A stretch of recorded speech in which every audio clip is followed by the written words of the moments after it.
body vibration ay makukuha kapag nagpa-practice ka ng Tai Chi o meditation. Una, ang pintig sa kanan, guide kung ikaw ay naglalakad may makakasalubong kang kapatid. Ikalawa, kaliwang boses na naririnig, ikaw ay tinutuya at galit sa'yo ang isang tao, sa oras na yaon siya'y kontra sa'yo. Ikatlo, kapag pumintig ang ating katawan at sumasabay sa naiisip natin ang isang tao, siya ay may kaugnayan sa kahulugan ng pagpintig, kung hindi siya ang kausap mo sa oras ng pagpintig. Ika-apat, sa gabi ang pagpintig sa kanan ay nagsasaad ng future na darating, kung maraming pagpintig ito'y maraming darating kinabukasan kung ang pintig ay nasa kanan lahat.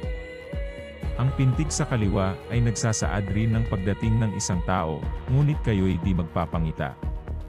Ang pagbabago ng vibration ay simulang alas 6 ng hapon.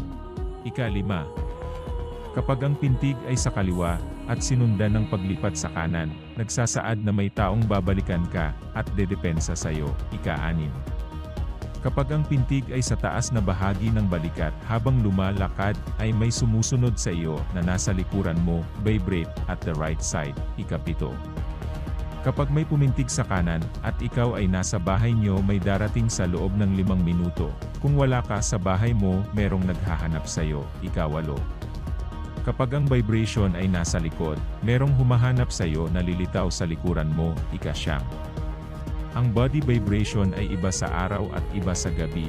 Ang araw na nasa kanan ay lumilipat sa kaliwa pagdating ng alas 6 ng hapon, at muling magbabalik ng alas 6 ng umaga.